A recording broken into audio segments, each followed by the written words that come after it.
A father and son were lost at sea. But 9 years later, a fisherman pulls up their camera, revealing something unbelievable. Before we continue, don't forget to subscribe to the channel, like the video, and comment where in the world you're watching from. Let's go. The sea was calm that morning, a rare moment of peace on waters that Thomas Miller knew could turn treacherous without warning. His weathered hands, marked by decades of pulling nets from the Atlantic, worked methodically as he hauled in the day's catch. The rhythm was familiar. The creak of the winch, the splash of water against the hull, the weight of the net gradually increasing as it emerged from the depths. When the net finally broke the surface, Thomas squinted through the glare of early sunlight. Mostly mackerel today, a decent haul that would fetch a fair price at the harbor. He began the tedious work of extracting the fish, his movements automatic after years of repetition. That's when he noticed it. Something foreign among the silvery bodies and tangled seaweed. At first, Thomas nearly tossed it overboard with the other debris. Just another piece of plastic pollution, he thought, grimacing at how the oceans had changed during his lifetime. But something made him pause. The object was rectangular, encrusted with barnacles and wrapped in strands of kelp, but unmistakably man-made. A camera, he realized, turning it over in his calloused hands. Probably waterlogged beyond repair, he muttered to himself, voice rough from disuse. He spent most days alone on his boat, the Eleanor, named after his late wife. Still, curiosity got the better of him. Thomas tucked the camera into his jacket pocket and continued with his work. Hours later, as the sun began its descent, Thomas guided the Eleanor back to the small harbor of Port Haven. The familiar silhouette of the coastal town emerged on the horizon. Weather-beaten homes clinging to rocky cliffs, the lighthouse standing sentinel at the harbor entrance. This had been his home for all of his 62 years, a place where everyone knew everyone, and secrets had nowhere to hide. In the privacy of his boat cabin, Thomas carefully examined his unusual find. The camera was a high-end model, or at least it had been before the ocean claimed it. Years of salt water had corroded parts of its exterior, but the memory card compartment seemed relatively intact, protected by a rubber seal that had somehow held against the pressure. "Worth a try, I suppose," Thomas said to no one in particular, setting the camera aside to finish with his catch. He would need to clean and prepare the fish for the market tomorrow, but afterward, he'd see if anything could be salvaged from the device. It was nearly midnight by the time Thomas settled into his modest cottage on the edge of town. The single-story home faced the ocean, its wraparound porch offering a view that real estate agents would have called $1 million, though Thomas had inherited the place from his father, who had inherited it from his father before him. The cottage walls were adorned with faded photographs, nautical maps, and mementos from a lifetime spent on the water. At his small kitchen table, Thomas cleaned the camera as best he could, removing layers of marine growth with the patience of someone accustomed to delicate work. His reading glasses perched on the end of his nose, he finally extracted the memory card, remarkably undamaged, and inserted it into the slot of his aging laptop. For several minutes, nothing happened. The computer struggled to recognize the device, spinning its digital wheels. Thomas was about to give up when a folder appeared on screen containing several video files. He clicked on the most recent one, dated 9 years earlier. The video began to play, the image grainy and distorted at first. Then it cleared to reveal a man's face. Unshaven, dirty, eyes wide with a desperation that made Thomas lean in closer. The man was perhaps in his 30s, with dark hair matted against his forehead and a jawline tense with determination. "This is Michael Anderson," the man spoke, his voice hoarse but urgent. "If anyone finds this, please listen. Our boat capsized during the storm on June 18th. My son Ethan and I survived and washed up on some kind of island, but it's not on any of our maps. We've been here for 3 weeks now." The camera panned briefly to show a makeshift shelter, then returned to Michael's face. "Estamos vivos, but Ethan is sick. He has a fever that won't break. If anyone is searching for us, please don't give up. We're alive, but I'm afraid we won't be for long without help." Thomas felt a chill run through him that had nothing to do with the night air. The video continued for another minute as Michael provided what few details he could about their location, but the information was vague. A description of rock formations, the position of stars at night, estimations based on their original course before the storm hit. The video ended abruptly, the final frame freezing on Michael's face, eyes pleading silently for rescue. Thomas sat motionless, the weight of what he'd just witnessed settling over him like an anchor. He clicked on the other files, earlier entries chronicling the first days after the shipwreck, growing increasingly desperate as time passed. Sleep eluded Thomas that night. He paced his small living room, the faces of Michael and Ethan Anderson haunting him each time he closed his eyes. The name Anderson stirred a memory. There had been a search, years ago, a fishing boat lost in a sudden, violent storm. He remembered the Coast Guard ships and helicopters combing the waters for days, remembered how the search had eventually been called off. No survivors, they'd concluded, no trace. But Thomas now held evidence to the contrary, evidence that had drifted in the currents for 9 long years, before finding its way into his net like a message in a bottle. At dawn, Thomas pulled out a box of old newspapers he kept in his attic. He occasionally saved articles about significant local events, particularly those involving the sea.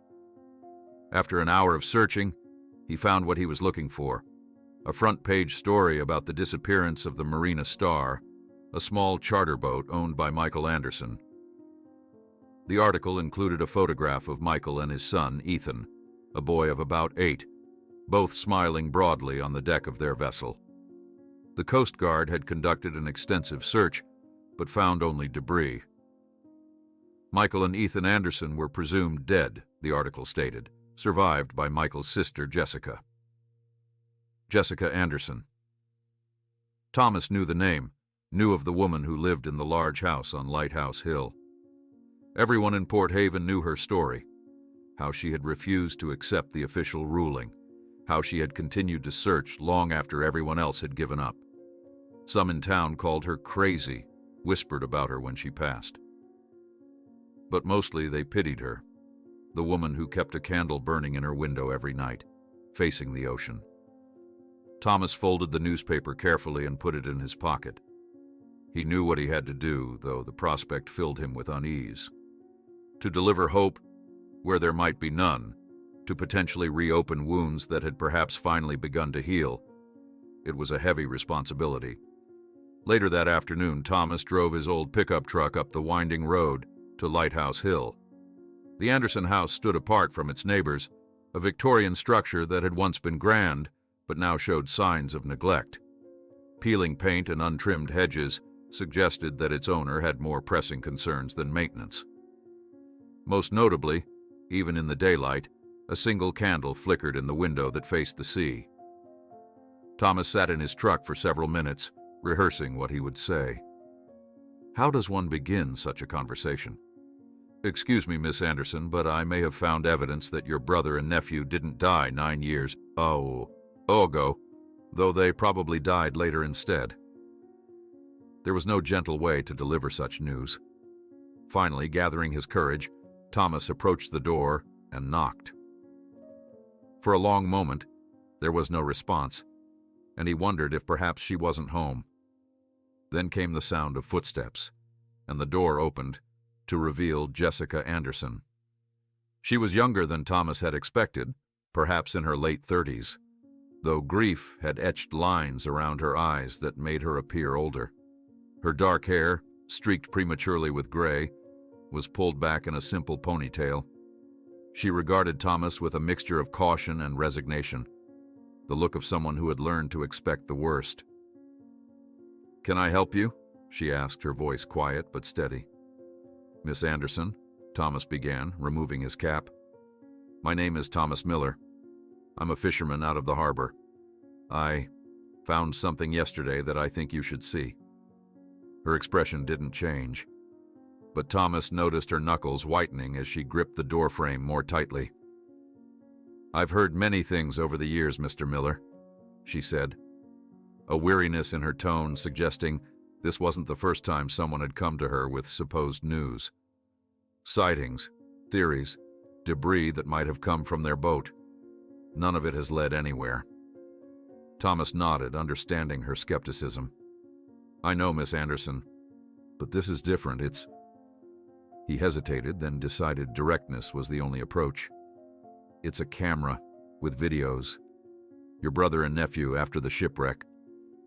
Now her expression changed, a flash of something, anger, pain, desperate hope, crossing her features. Without a word, she stepped back, opening the door wider in silent invitation. The interior of the house was as neglected as the exterior, though scrupulously clean. Jessica led Thomas to a small study cluttered with maps, books on oceanography, and what appeared to be case files. A large corkboard dominated one wall, covered with newspaper clippings, photographs, and notes connected by red string. 9 years of investigation, conducted by one determined woman. Thomas set up his laptop on the desk, inserted the memory card, and selected the first video. As Michael Anderson's face appeared on screen, Jessica gasped, one hand flying to her mouth. "That's him," she whispered, sinking into a chair. "That's Michael." She watched in silence, tears streaming down her face. When the video ended, she reached out with trembling fingers to touch the screen, tracing the outline of her brother's face. "The pendant," she said, her voice barely audible. "The one he's wearing. I gave it to him for his 30th birthday. He never took it off." She looked up at Thomas, her eyes shining with a mixture of pain and newfound determination. "They were alive. All this time I knew it. I knew they were out there somewhere." She stood abruptly, wiping her tears with the back of her hand. "We have to take this to the Coast Guard. They have to reopen the search." Thomas nodded, though he wasn't as optimistic about the authorities' response. But looking at Jessica Anderson, seeing the transformation from resigned grief to fierce resolve, he didn't have the heart to dampen her renewed hope. "They're alive," Jessica said, tears in her eyes but a determination renewed in her voice. "And I'm going to find them, even if I have to go to the ends of the earth." The morning light streamed through Jessica's study window as she hunched over her laptop, replaying the video for what must have been the 20th time since dawn. Each frame, each pixel of her brother's face became a focal point for her scrutiny. She paused at the moment Michael mentioned Ethan's fever, studying the background for any clue about their location, any detail she might have missed in her previous viewings. "The rock formation behind him," she muttered, leaning closer to the screen. "It looks volcanic, doesn't it?" Thomas, who had returned that morning at Jessica's insistence, nodded, thoughtfully. "Could be. There are underwater volcanic formations in some parts of the Atlantic, though most are charted." Jessica's finger traced the outline of the rocky outcrop visible in the corner of the frame. "He said they'd been there 3 weeks when he made this recording. That means they survived the initial accident. They made it to land somewhere." Her voice grew firmer with each word, years of doubt being replaced by conviction. "We need to take this to the Coast Guard immediately," she said, closing the laptop and sliding it into a worn messenger bag. "They have resources we don't. Ships, helicopters, satellite imaging." Thomas followed her to his truck, his expression guarded. He had seen the Coast Guard give up on searches before, had witnessed how quickly hope could be classified as a lost cause when resources were limited and odds were long. But he said nothing as Jessica clutched the bag containing the precious videos to her chest, her eyes fixed on the harbor in the distance. The Coast Guard station in Port Haven was a utilitarian building of gray concrete and blue-trimmed windows overlooking the same waters it was tasked with patrolling. Inside, the reception area felt sterile under fluorescent lighting, with maps and safety posters adorning otherwise bare walls. "We need to speak with Captain Reynolds," Jessica announced to the young petty officer at the desk, her tone allowing no argument. "It's about the Anderson case." The officer's expression shifted subtly at the name. Recognition, followed by wariness. Everyone in the Port Haven Coast Guard knew about Jessica Anderson and her refusal to accept the official finding in her brother's case. "Please wait here," the officer said, disappearing down a hallway. Thomas stood awkwardly beside Jessica, who was now pacing in small circles, her nervous energy palpable. "Captain Reynolds was in charge of the original search," she explained in a low voice. "He's the one who called it off after just 5 days. Before Thomas could respond, the officer returned. "Captain Reynolds will see you now," he said, gesturing for them to follow. The captain's office was meticulously organized with maritime charts covering one wall and a large window overlooking the harbor. Behind a desk adorned only with a computer, a telephone, and a framed photograph, sat Captain David Reynolds, a broad-shouldered man in his 50s with close-cropped silver hair and a face that suggested he spent considerable time outdoors, despite his administrative position. "Miss Anderson," he said, standing as they entered. His gaze flicked to Thomas, questioning. "This is Thomas Miller," Jessica introduced. "He's a local fisherman who found something you need to see." Reynolds nodded curtly, gesturing for them both to sit in the chairs opposite his desk. "What have you found, Mr. Miller?" Thomas deferred to Jessica, who was already opening her laptop.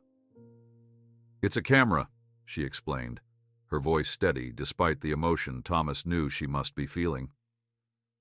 "Thomas pulled it up in his nets yesterday. It belongs to my brother, and it contains videos recorded after the shipwreck. They were alive, Captain Reynolds. They survived."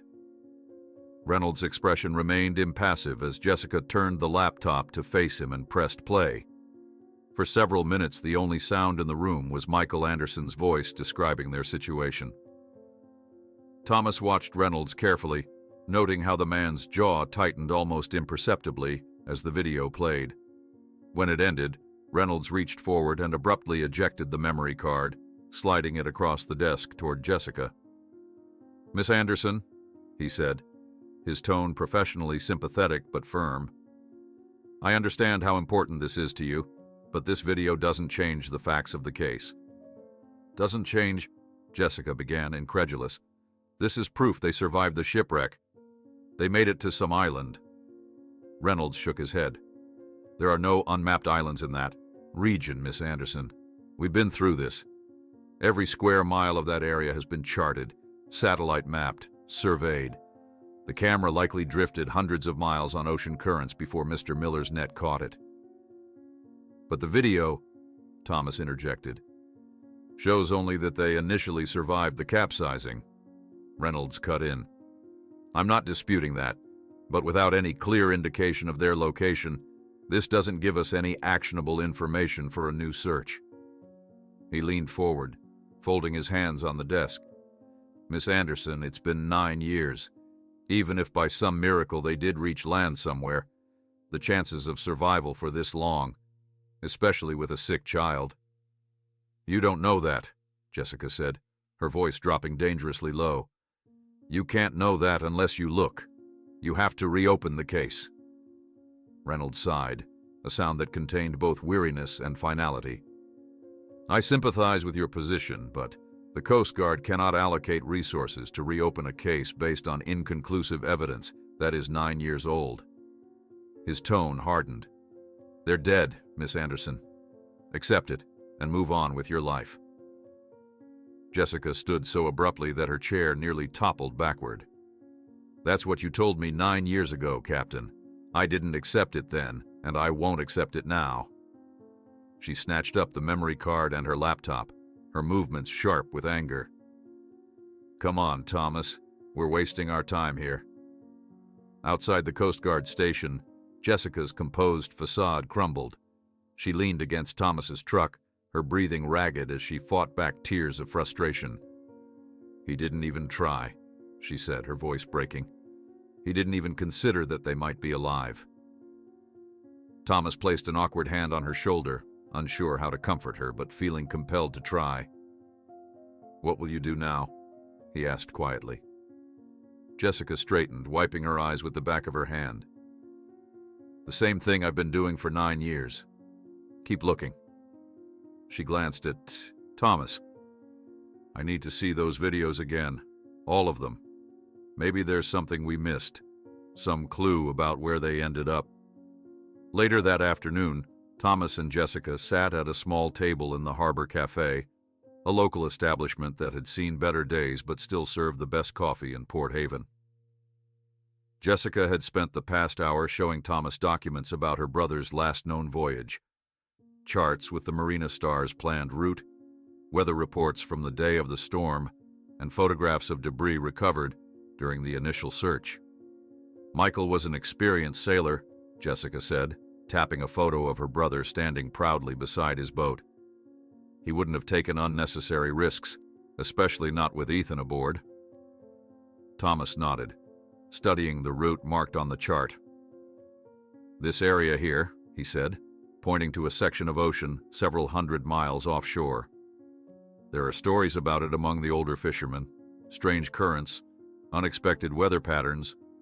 Some avoid it altogether." Jessica leaned forward eagerly. "What kind of stories?" "Nothing specific," Thomas admitted. "Just feelings. Compasses acting strangely, radio interference. Probably just superstition, but experienced sailors learn to listen to superstition sometimes." Jessica's phone rang, interrupting their conversation. As she answered, Thomas watched her expression change from neutral to animated. "That was Dr. Lawson," she explained after hanging up. "He's a colleague of Michael's from the university.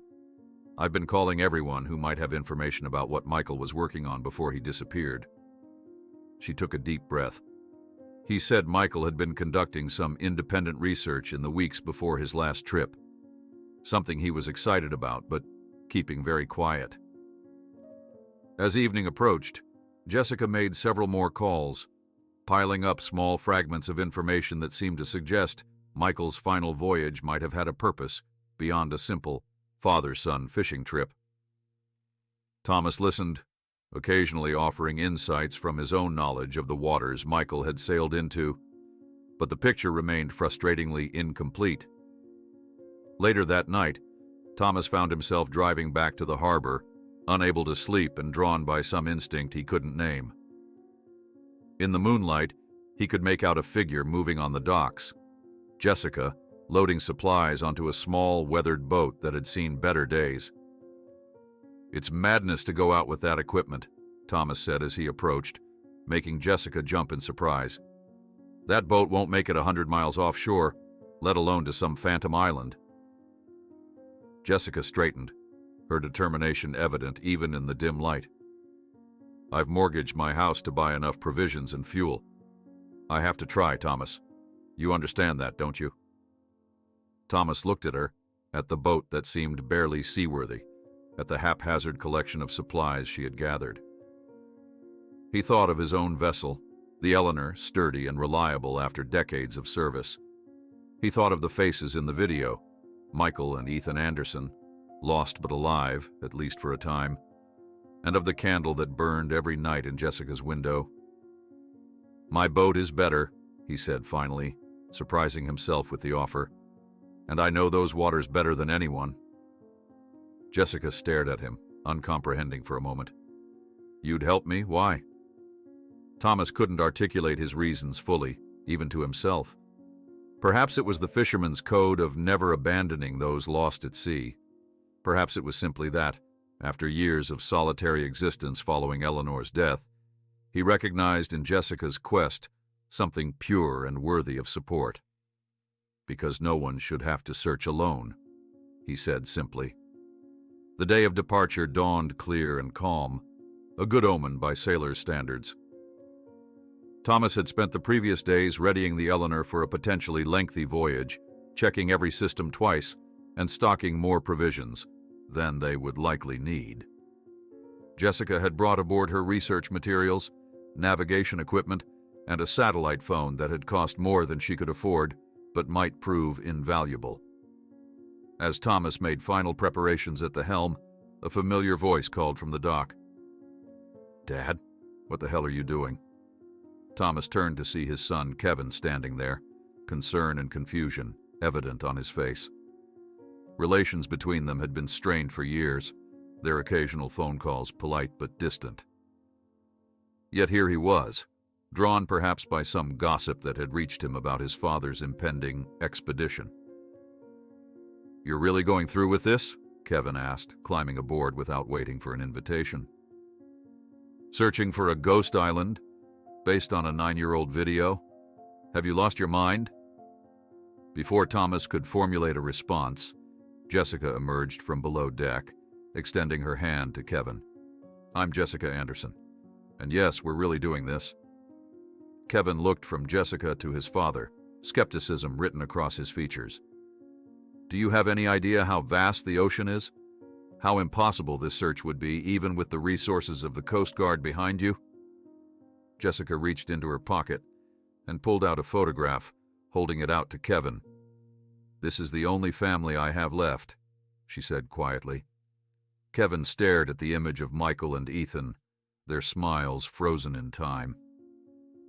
Something in his expression shifted as he looked back at his father, then at Jessica. Without another word, he stepped fully onto the boat and set down the duffel bag Thomas hadn't noticed he was carrying. "I'll monitor the sonar and GPS," he said, heading toward the navigation equipment. "Someone needs to make sure you two don't get yourselves killed out there." As the Eleanor pulled away from the dock, neither Thomas, Jessica, nor Kevin noticed the dark vessel anchored in the bay, or the uniformed man watching through binoculars, Captain Reynolds, his expression grim, making a phone call. Captain Reynolds' phone call ended with a terse "I understand," before he slipped the device back into his pocket. His gaze remained fixed on the Eleanor as it grew smaller on the horizon, his jaw set in a tight line. This wasn't how he'd expected his day to unfold. But then again, Jessica Anderson had been a thorn in his side for 9 years. He'd hoped she'd eventually give up, like most families did. Instead, she had somehow found an ally in Thomas Miller, one of the most respected fishermen in Port Haven. The uniformed man returned to the wheelhouse of his vessel, where a younger officer waited expectantly. "Sir, should we follow them?" the officer asked. Reynolds' brow furrowed as he considered his options. "No, not yet. Let them get further out. We know where they're heading." He turned to the navigation console. "Contact Martech and tell them we have a situation developing." Back on the Eleanor, Kevin Miller was systematically checking the boat's navigation equipment, his movements efficient and practiced despite his initial reluctance to join the expedition. Thomas watched his son with a mixture of pride and curiosity. They hadn't worked together on a boat since Kevin was a teenager, before he left for college and a career in marine technology. "The sonar's outdated but functional," Kevin announced, not looking up from the display. "The GPS needs calibration, but I can handle that." His fingers moved deftly across the keyboard of his laptop, which he had connected to the boat's systems. "I've also brought some additional equipment that might help." Jessica entered the wheelhouse, carrying a thermos of coffee. The dark circles under her eyes suggested she hadn't slept much, if at all. "What kind of equipment?" she asked, pouring the steaming liquid into 3 mugs. Kevin accepted the coffee with a nod of thanks. "Advanced sonar imaging. It can map seafloor topography with much higher resolution than standard systems. If there's an island where none is supposed to be, we'll find it." Thomas studied his son thoughtfully. "That sounds like expensive equipment, not something you'd just happen to have lying around." Kevin hesitated before answering. "I may have borrowed it from work," without exactly asking. "Where do you work?" Jessica asked, suddenly alert. "Oceanic Research Solutions," Kevin replied. "We develop technology for underwater exploration, mapping, resource location." "For clients like Martech?" Jessica interrupted, her voice sharp. The tension in the wheelhouse was immediate and palpable. Kevin looked between Jessica and his father, confusion evident on his face. "How do you know about Martek?" Thomas cleared his throat uncomfortably. "Jessica has a theory that her brother's disappearance might be connected to more than just a storm." Jessica's eyes never left Kevin's face. "Your employer works with Martek, doesn't it?" Kevin nodded slowly. "They're one of our biggest clients, but what does that have to do with your brother?" For the next hour, Jessica shared her suspicions with Kevin. How Michael had been researching something significant before his disappearance. How the Coast Guard had abandoned the search with unusual haste. How Captain Reynolds had seemed almost eager to dismiss the new evidence. Kevin listened carefully, occasionally asking pointed questions that revealed a sharp analytical mind. "If what you're suggesting is true," Kevin said finally, "then Martek wouldn't want anyone finding this island, or whatever's there. They certainly wouldn't want your brother found alive." Jessica's face paled at the blunt assessment. Thomas placed a steadying hand on her shoulder. "We don't know anything for certain," he reminded them both. "Right now, we focus on finding the island. Everything else comes after." 3 days into their journey, the routine of life at sea had established itself. Thomas handled the navigation and general operation of the boat, drawing on decades of experience. Kevin managed the technical systems, constantly refining their search parameters based on the limited information they had. Jessica maintained a careful log of their progress, while simultaneously combing through her brother's videos for any additional clues. The weather had been merciful thus far, with clear skies and relatively calm seas. They had maintained radio silence by mutual agreement, not wanting to alert anyone, particularly Captain Reynolds, to their position. "We've covered nearly a third of our planned search grid," Kevin reported on the morning of the 4th day, pointing to a digital map displayed on his laptop. "So far, the sonar has picked up several underwater formations, but nothing that projects above sea level." Jessica nodded, trying to hide her growing frustration. The initial surge of hope she'd felt when seeing the videos had begun to give way to the familiar feeling of searching for a needle in an oceanic haystack. Thomas emerged from the galley carrying plates of scrambled eggs. "Eat," he instructed, placing the food in front of them. "Can't think straight on an empty stomach." As they ate, Thomas studied the search grid Kevin had outlined. "This is the last major search area," he announced, pointing to a region marked in red. "If we don't find anything by tomorrow, we'll need to head back to refuel." Jessica didn't respond, her gaze fixed on the horizon, where ocean met sky in a seamless blue line. Her silence spoke volumes about her determination and her fear of returning empty-handed. That night, Thomas found Jessica in the wheelhouse, bent over a collection of maps spread across the table. The boat's nightlights cast a soft glow over the scene, illuminating the intense concentration on her face. "You should get some rest," Thomas suggested gently. "There's nothing more we can do until morning." Jessica looked up, blinking as if emerging from deep thought. "I found something strange," she said, gesturing for him to join her. She pointed to a notation on a yellowed map, dated 1887. "There's a mention here of a phantom reef that would appear and disappear. The navigators thought it was an illusion caused by fog or light conditions." Thomas studied the faded writing, intrigued despite his fatigue. "Old sailors' tales are often dismissed, but they usually have some basis in reality." "What could make an island appear and disappear?" Jessica asked, not really expecting an answer. Before Thomas could respond, a shrill alarm from the navigation system cut through the quiet night. Moments later, Kevin burst into the wheelhouse, his face pale in the dim light. "Something's wrong," he announced, moving immediately to the console. "Our GPS is showing that we're going in circles, but we're not." Thomas checked the autopilot, confirming their course hadn't changed. "Are you sure it's not equipment failure?" Kevin shook his head, typing commands into the system. "All the instruments are showing different readings. Some say we're 50 miles northeast of where we should be. Others say we're right on course. It's like they're all getting different signals. Magnetic interference, Thomas murmured, recognition dawning on his weathered face. It happens in areas of underwater volcanic activity, plays havoc with compasses, electronic equipment. The three exchanged meaningful looks. Could this anomaly be connected to the mysterious island? We should power down the navigation systems before they're damaged, Kevin suggested. Switch to backup power for essential systems only. Thomas nodded in agreement. Let's drop anchor and wait until morning. No point blundering around in the dark with faulty instruments. The following morning brought a new challenge. A dense fog had enveloped the Eleanor during the night, reducing visibility to mere yards in every direction.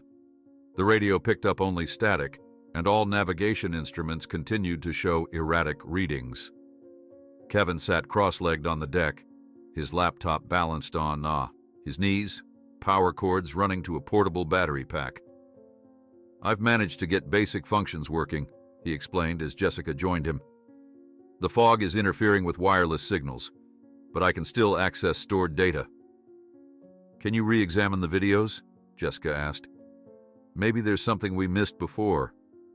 Kevin nodded, opening the video files recovered from Michael's camera. They watched again as Michael explained their situation, the desperation in his voice no less affecting for having been heard multiple times. As the final video played, Kevin suddenly paused the footage, zooming in on Michael's face. Look at his eye, Kevin said, enhancing the image further. There's a reflection. Jessica leaned closer, squinting at the screen.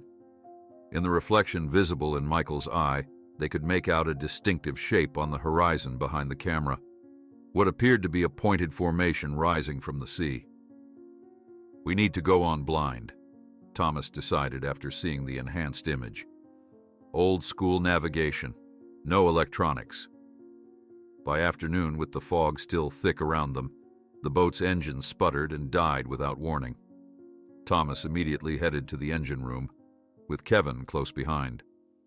They worked feverishly to diagnose the problem, but every test they ran pointed to a different issue. It's like something is actively interfering with the engine, Kevin said, frustration evident in his voice. This doesn't make sense. On deck, Jessica kept watch, peering into the fog for any sign of land or danger. A flash of movement in the water caught her attention. Leaning over the railing, she spotted a piece of wood floating past. Not natural driftwood, but something that had once been part of a structure, with clear marks of human tooling. Her heart racing, Jessica was about to call the others, when Kevin's voice rang out from the bow. Ship approaching. Through the swirling mist, the outline of a vessel emerged. Larger than the Eleanor, its blue and white, hull bearing the distinctive markings of a Coast Guard cutter. At the bow stood a familiar figure, Captain Reynolds. His voice carried across the water through a megaphone. You are in restricted waters, he announced, his tone authoritative. Prepare to be boarded. Jessica's first instinct was relief. Despite Reynolds's dismissal of her evidence, the Coast Guard might still help if they were in trouble. But as the vessel drew closer, she noticed something alarming. The symbol on the side of the ship wasn't exactly the Coast Guard emblem, but a slightly altered version. And through her binoculars, she could see that Reynolds wasn't wearing his official uniform. Jessica's heart hammered in her chest as she processed what she was seeing. The discrepancies in the approaching vessel were subtle, but unmistakable to her trained eye. She had spent countless hours studying Coast Guard protocols and equipment during her 9-year search. That's not a real Coast Guard ship, she hissed, backing away from the railing. And Reynolds is not in regulation uniform. Thomas emerged from below deck, wiping grease from his hands. Engines completely dead. I've never seen anything like... He stopped short when he saw the approaching vessel. We've got company. Kevin joined them, his expression darkening as he assessed the situation. They're blocking our most obvious escape route. Thomas took command immediately, his decades at sea evident in his calm demeanor despite the danger. "Jessica, grab the emergency kit from below. Kevin, shut down all electronics, anything that might be transmitting our position. We're going to make a run for it." "The engine's dead," Kevin reminded him. "We've got auxiliary power and sails," Thomas replied, already moving toward the helm. "It won't be pretty, but we can move." As Jessica disappeared below deck, Thomas engaged the auxiliary motor, a smaller backup system that wouldn't give them much speed, but might provide enough maneuverability to evade their pursuers. The Eleanor lurched forward, gradually building momentum. "Coast Guard vessel approaching SV Eleanor," Reynolds' voice crackled over the loudspeaker. "You are in restricted waters. Cut your engines immediately." Thomas ignored the command, instead steering the Eleanor directly toward a patch of water where whitecaps indicated stronger currents. Kevin watched his father with growing admiration, recognizing that Thomas was using his intimate knowledge of ocean behavior to their advantage. "What are you doing?" Kevin asked, bracing himself as the boat began to pitch more violently. "That's a rip current," Thomas explained tersely. "Their vessel is larger, heavier. They'll have a harder time following us through this turbulent water." Jessica returned with the emergency kit, her eyes wide but determined. "Why is Reynolds so determined to keep us away from this area?" she wondered aloud, clutching the railing as the Eleanor rode a particularly aggressive wave. Kevin had been frantically working on his laptop, which he'd disconnected from all external communications. "I've been going through some public records I downloaded before we left," he said, his fingers flying across the keyboard. "Found something interesting. The Martech Corporation filed for permission to conduct underwater mining exploration in this exact region 10 years ago." "And?" Thomas prompted, his attention split between Kevin's revelation and navigating the increasingly dangerous waters. "They were denied. Environmental concerns." Kevin's eyes met Jessica's. "The application was withdrawn just 3 weeks before your brother went missing." A chill that had nothing to do with the sea spray ran down Jessica's spine. "And Reynolds?" she asked, already fearing the answer. Kevin's expression was grim. "Officially retired from the Coast Guard 6 months after declaring Michael and Ethan dead." He paused, the implication hanging heavy in the air. "Now works as a security consultant for Martech." The pieces were falling into place with horrifying clarity. Jessica's long-held suspicions about her brother's disappearance weren't paranoid fantasies. They were tragically accurate. Michael hadn't simply been lost at sea. He had discovered something that Martech wanted to keep hidden, something worth killing for. The Eleanor continued its precarious journey through the turbulent waters, the fake Coast Guard vessel falling behind as Thomas had predicted. For several minutes they seemed to have gained a reprieve. Then, as suddenly as it had appeared, the dense fog began to dissipate, thinning into wispy tendrils that revealed patches of open water and something else. "Look!" Jessica cried, pointing toward a dark shape emerging through the clearing mist. As the fog pulled back like a theater curtain, they beheld the impossible, a small rocky island rising from the ocean where no land was charted to exist. Its jagged profile was unmistakable, the same distinctive formation they had glimpsed in the reflection in Michael's eye. "That's it," Jessica whispered, her voice choked with emotion. "That's where they are, where they were." The moment of triumph was short-lived. From the opposite direction came the ominous sound of an engine. The fake Coast Guard vessel had navigated around the turbulent waters and was now approaching from the south. Worse still, a second ship had appeared on the horizon. "They're trying to box us in," Thomas observed grimly, adjusting their course toward the island. "Our best bet is to make for shore." Kevin was already calculating. "At our current speed, we can reach the island in about 15 minutes. "Will that be enough time?" Jessica asked, watching the pursuing vessels closing in. Thomas didn't answer directly. Instead, he pushed the auxiliary motor to its limits, the Eleanor responding with a strained groan as it cut through the waves toward the mysterious island. They had covered perhaps half the distance when a sharp crack split the air, a warning shot fired across their bow. "You cannot hide this forever, Reynolds," Jessica shouted into the radio, her frustration and anger boiling over. Only static answered her. The situation was deteriorating rapidly. The two vessels were closing in from different directions, the island still tantalizingly out of reach, and the Eleanor's auxiliary motor was beginning to overheat from being pushed beyond its capacity. Thomas assessed their dwindling options with the practiced eye of a man who had faced the sea's dangers many times before.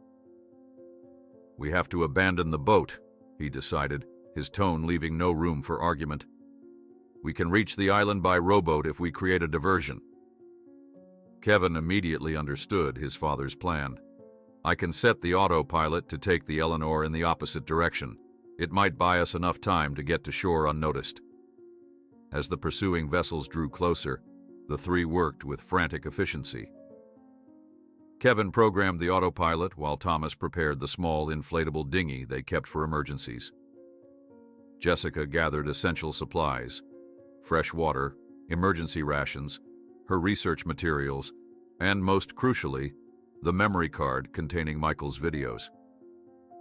With the Eleanor's course set to lead their pursuers away, they lowered the dinghy on the side of the boat, facing away from the approaching vessels. One by one, they climbed down, first Jessica, then Kevin, and finally Thomas, who cast off the line connecting them to the Eleanor.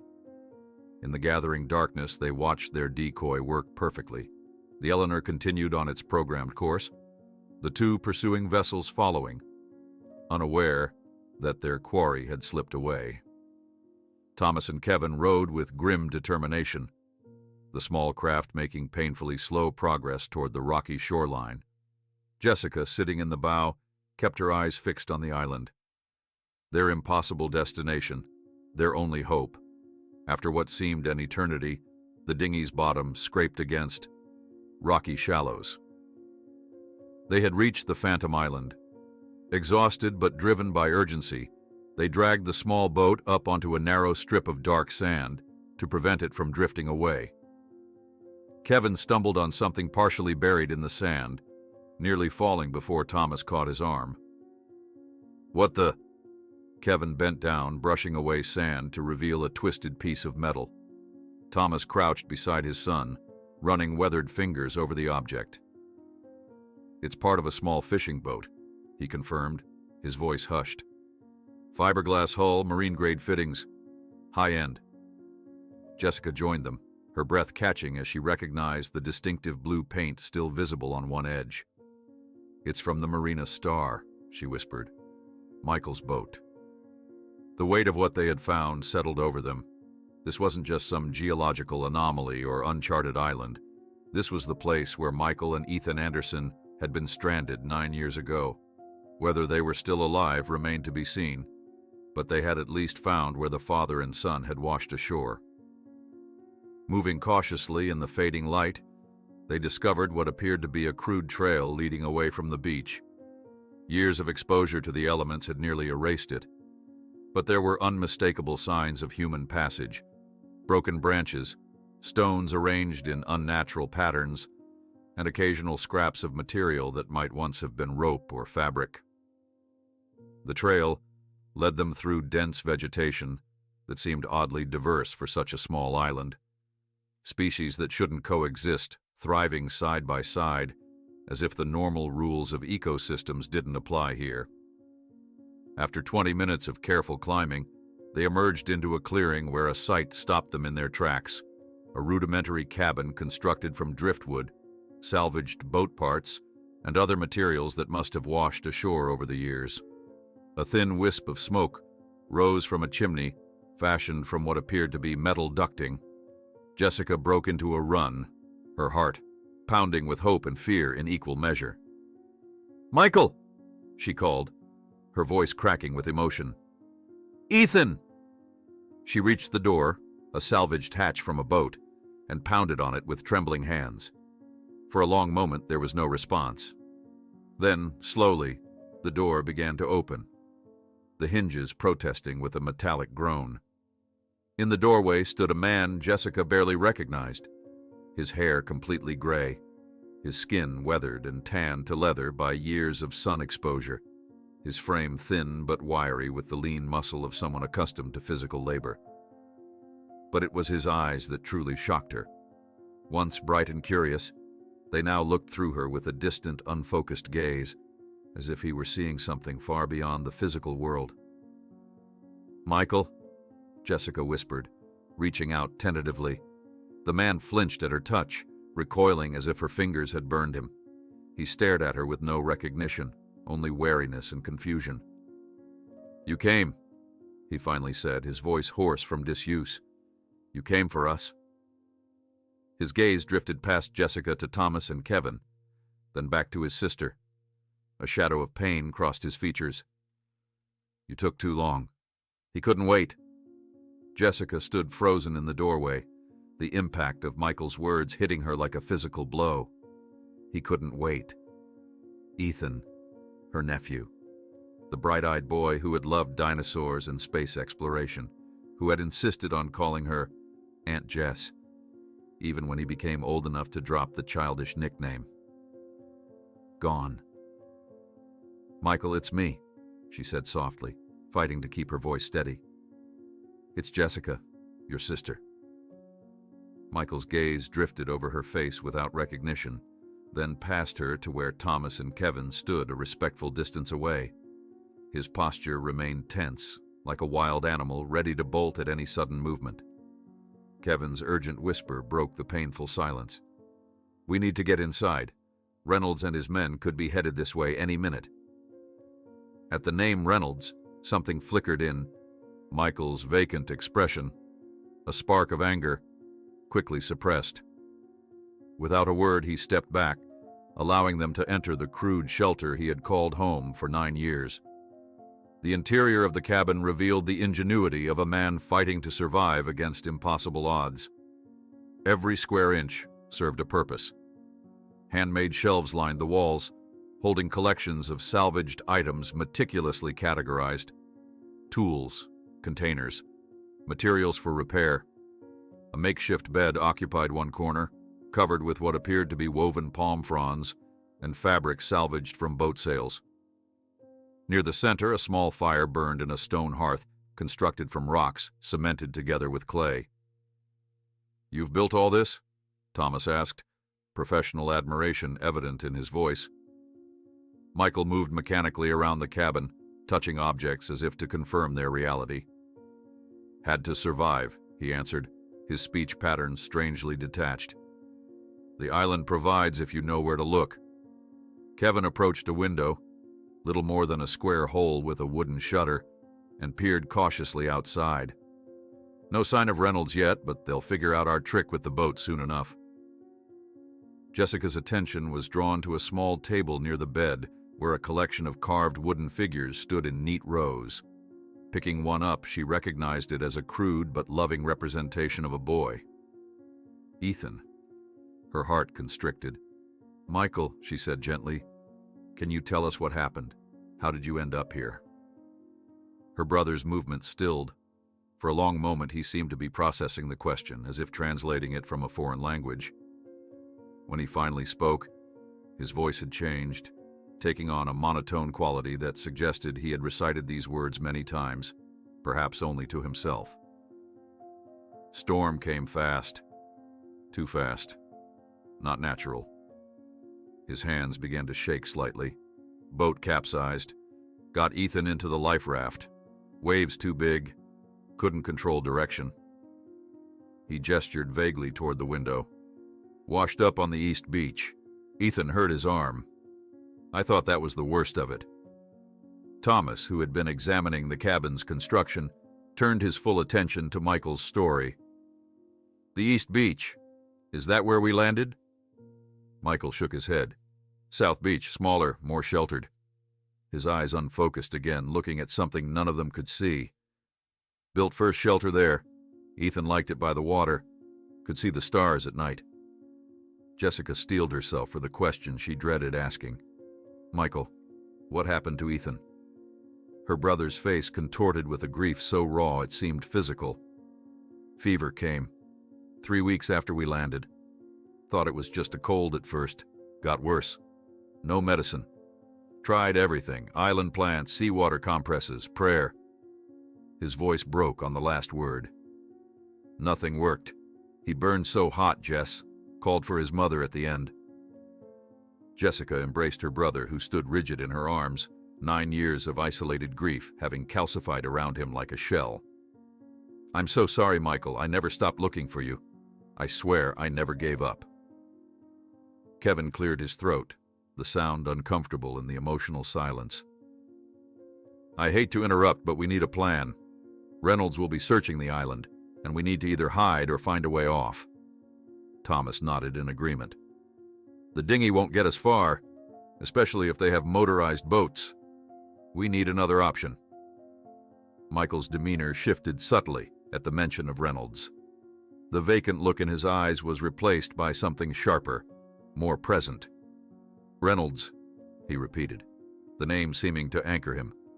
The man in the uniform. Jessica pulled back from her brother, studying his face. You've seen him before? Here on the island. 3 years ago, maybe 4. Michael's time sense seemed distorted, unsurprising after so long in isolation. Came with others, in a boat with blue stripes. Walked the beaches, took samples from the water and rocks. Saw me watching from the trees. His expression hardened. Looked right at me, then pretended he didn't. The implications stunned them all into silence. Reynolds had known Michael was alive, had seen him with his own eyes, then deliberately left him stranded, maintaining the fiction of his death. That son of a... Thomas began, but Kevin interrupted, returning from another check at the window. Movement on the south slope, he reported tensely. Flashlights. They're coming up from the beach. Michael moved with sudden purpose, crossing to a section of floor covered by a woven mat. Pulling it aside, he revealed a trap door fashioned from a piece of boat decking. Down, he instructed, his command truncated but clear. They descended quickly into a root cellar dug beneath the cabin. The space was cool and smelled of earth and stored foodstuffs, wild fruits, dried fish, and what appeared to be large edible roots hanging from the low ceiling. Michael pulled the trapdoor closed above them, just as footsteps approached the cabin. Through the thin wooden slats, they could hear voices. Reynolds ordering his men to search the structure thoroughly. They won't stay long, Michael whispered, his voice steadier than it had been since their arrival. Not enough light to search the whole island tonight. They'll come back at dawn. For over an hour, they remained hidden in the cramped space, listening to Reynolds and his men ransacking the cabin above, overturning furniture and rifling through Michael's meager possessions. Jessica held her brother's hand, feeling the tremors that ran through him each time something was broken or tossed aside. 9 years of careful construction being dismantled in minutes. Finally, the sounds faded as Reynolds and his team departed, apparently satisfied that the cabin was temporarily abandoned. We'll set up camp on the south beach, they heard Reynolds instruct his men. At first light, we sweep the entire island. They can't have gone far. When silence had truly returned, Michael pushed open the trapdoor cautiously. The cabin interior was chaos. Shelves toppled, the fire scattered across the floor, the carefully carved wooden figures of Ethan smashed and scattered. Michael moved to the hearth, extinguishing the small fires that had started, his movements now purposeful and efficient. From beneath a loose stone, he extracted a waterproof bag containing what appeared to be a journal bound in salvaged leather. We need to leave, he said, the clarity in his voice surprising them. Now, while they're setting up their camp. Thomas nodded in agreement. Back to the dinghy? Michael shook his head. They'll have found it already, but I know another way. He turned to Jessica, something of his old self visible in his eyes for the first time. I need to show you something first. He led them from the cabin, not along the main trail, but through a barely visible path that wound through dense vegetation toward the western side of the island. They moved in silence, Michael navigating the difficult terrain with the ease of long familiarity, stopping occasionally to listen for pursuit. After 20 minutes of careful travel, they reached a small clearing where a simple wooden cross stood on a slight rise. Michael stopped, his entire body seeming to sag with the weight of memory. "This is Ethan," he said simply, gesturing to the grave. "I buried him here because he said it was the prettiest spot on the island. You can see the sunset, and at night, the stars seem close enough to touch." Jessica knelt beside the crude marker, tears flowing freely now. She placed her hand on the sun-bleached wood, feeling the rough texture beneath her fingers. "Hello, Ethan," she whispered. "I'm sorry it took us so long to find you." Michael stood beside her, his face etched with a grief that time had not diminished. "I talked to him every day," he confessed. "Told him about what I was building, what I found on the island. Promised him I wouldn't leave." His voice caught. "That's why I never tried to get away, even when I could have. I couldn't leave him alone here." Thomas and Kevin maintained a respectful distance, allowing the siblings their moment of mourning. After several minutes, Michael gently touched Jessica's shoulder. "We need to keep moving," he said softly. "I'll bring you back here before we leave the island. I promise." Leading them further west, Michael brought them to a steep cliff face partially hidden by dense foliage. Moving aside a curtain of vines, he revealed the entrance to a natural cave.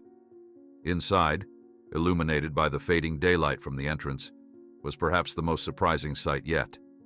A small boat, carefully patched and camouflaged, resting on wooden supports. "I found this in the 3rd year," Michael explained. "Washed up after a big storm. Took months to make it seaworthy, but I never used it. I couldn't." He trailed off, looking back in the direction of Ethan's grave. Thomas examined the boat with expert eyes. "It's well maintained. With a little work, this could get us far enough from the island to avoid Reynolds's patrols." As they began preparing the boat for launch, a sound from outside the cave froze them in place. Voices approaching, flashlight beams cutting through the gathering darkness. "They're coming," Kevin warned, moving to the cave entrance to peer out. "They must have found our tracks." Thomas gestured urgently toward the boat. "We need to launch now. It's our only chance." When Kevin returned his gaze from outside the cave, his expression was grim. "No sign of Reynolds yet, but they've discovered our escape route. We've got maybe 5 minutes before they reach the cave." The small group worked with frantic efficiency, pushing the salvaged boat toward the cave entrance.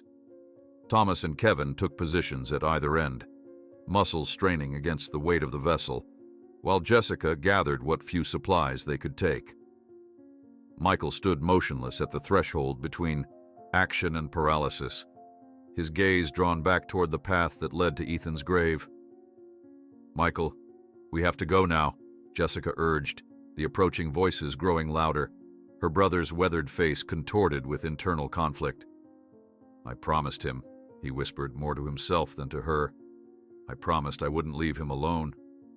Jessica grasped his trembling hands. "Ethan isn't there, Michael. Not really. He's in your heart, in your memories. You won't be leaving him behind."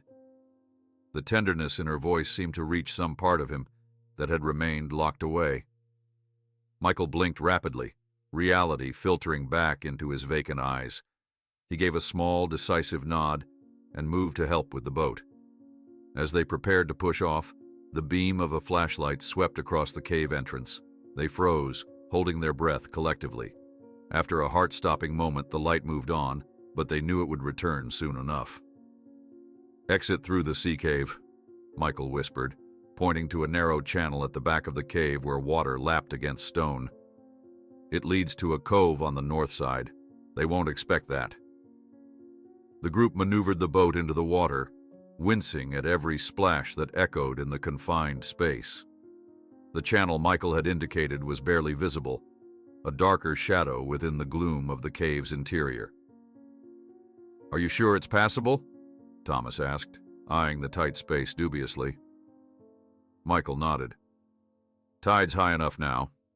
I've used it before, to visit Ethan's grave when storms made the land route dangerous. They climbed into the boat, Thomas taking the rudder while Kevin and Michael each grabbed a paddle to propel them forward.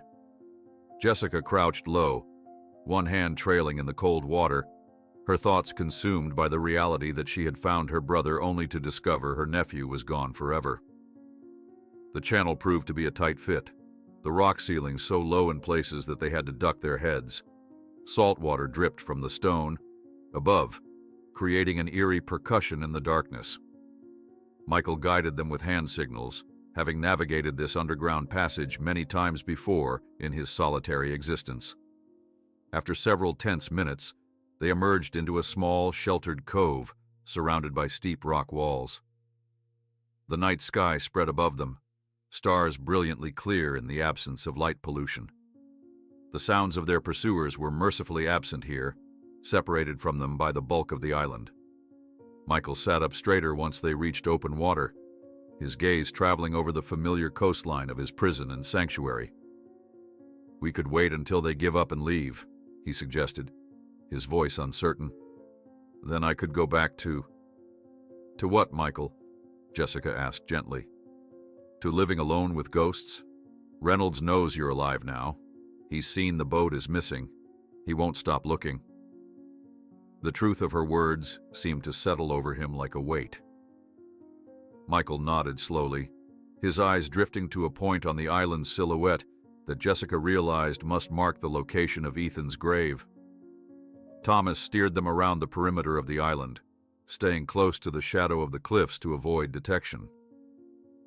As they rounded the eastern shore, lights became visible on the southern beach, where Reynolds and his men had established their camp.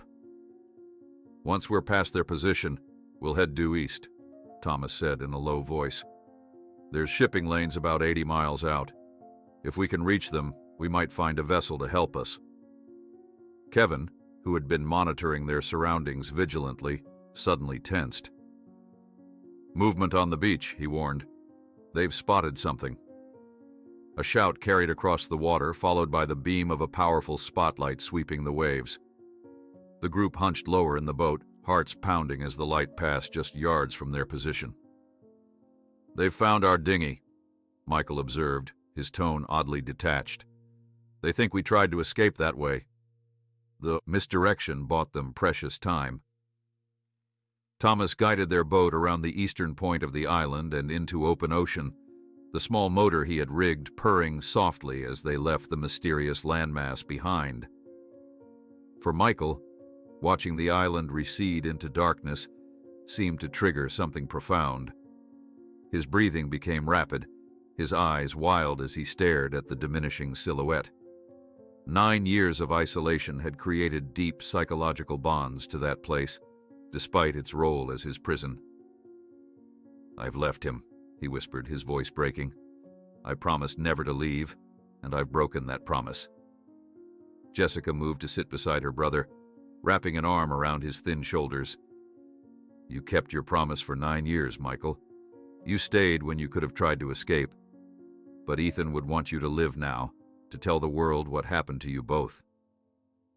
Under the vast canopy of stars, Michael began to speak, his words halting at first, then flowing more freely, as if a dam had broken.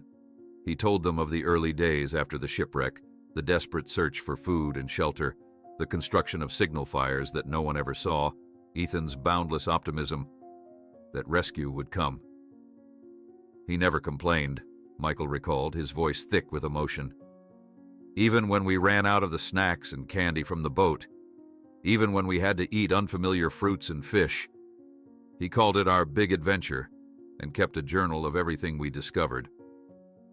Thomas and Kevin listened respectfully, occasionally checking their course while allowing Michael this cathartic unburdening. Jessica held her brother's hand tightly, tears streaming silently down her face as she finally heard the story she had imagined countless times over the years. When the fever came, I thought it was just a cold, Michael continued, his voice dropping to a whisper. He'd been strong, healthy. I never imagined. His words trailed off, the memory still too painful to articulate fully. It wasn't your fault, Jessica assured him. You did everything you could. Michael shook his head, the guilt of a parent who had failed to protect his child etched into every line of his face. I should have found a way off the island sooner. I should have been more prepared for medical emergencies. I was a father. It was my job to keep him safe. As the night deepened around them, Michael's story continued to unfold. His descent into near madness after Ethan's death, the mindless routine of survival that had kept him functioning, the strange phenomena of the island that defied explanation. The island isn't natural, he explained, some of his scientific background reasserting itself. The magnetic anomalies, the unusual plant species coexisting, the way it seems to appear and disappear from detection. There's something unique about its geological composition. Kevin leaned forward, professional curiosity piqued despite their precarious situation. Is that what Martek was interested in? Michael's expression hardened at the company's name. Yes. They approached me before our trip, wanted me to survey potential mining sites. I discovered evidence of a rare mineral deposit in that region, one with extraordinary properties. When I realized the environmental impact their extraction method would have, I refused to sell them my research. The pieces were falling into place. Michael's refusal to cooperate, the convenient storm, Reynolds's determination to keep the island hidden. It formed a picture of corporate greed and calculated malevolence that had cost a child his life and robbed a man of 9 years of freedom. As dawn approached, casting the first pale light across the endless water, Michael fell silent, exhausted by the emotional exertion of his narrative. He dozed fitfully against Jessica's shoulder, his body occasionally twitching as if fighting unseen threats in his dreams. Thomas guided the boat steadily eastward, the motor conserving fuel at a slow but constant pace.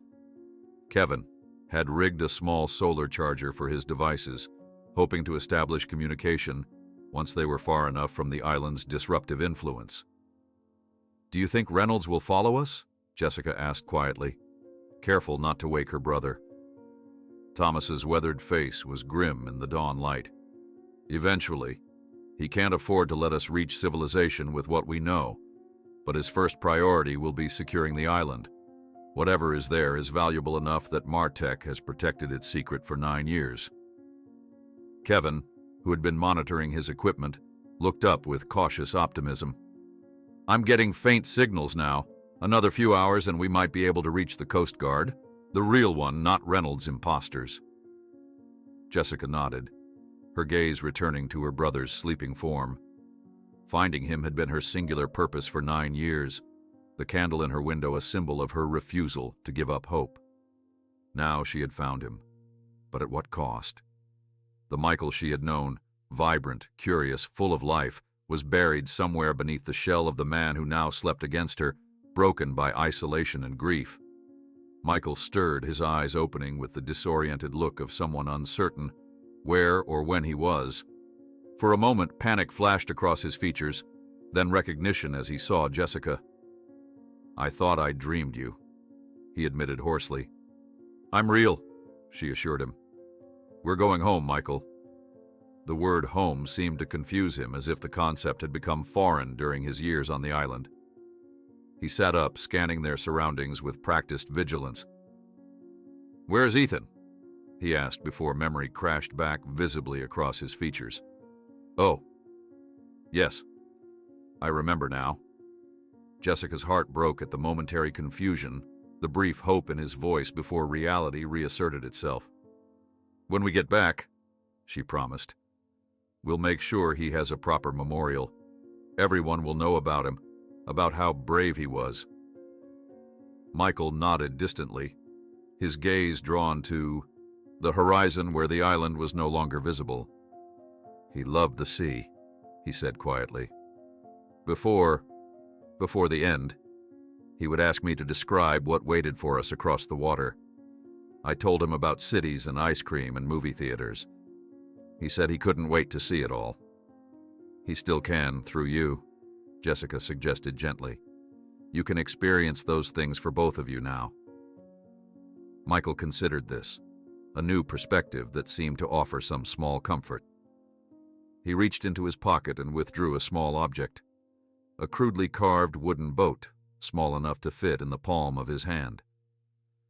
I made this for him, Michael explained, for his last birthday on the island. He was too weak to go down to the water by then, so I brought him this little boat instead. He said it would sail him to all the places we'd dreamed of going together. While Jessica comforted her brother, Kevin noticed the familiar buzzing of an approaching motor. The faint thrumming sound on the horizon brought a chill that had nothing to do with the morning air.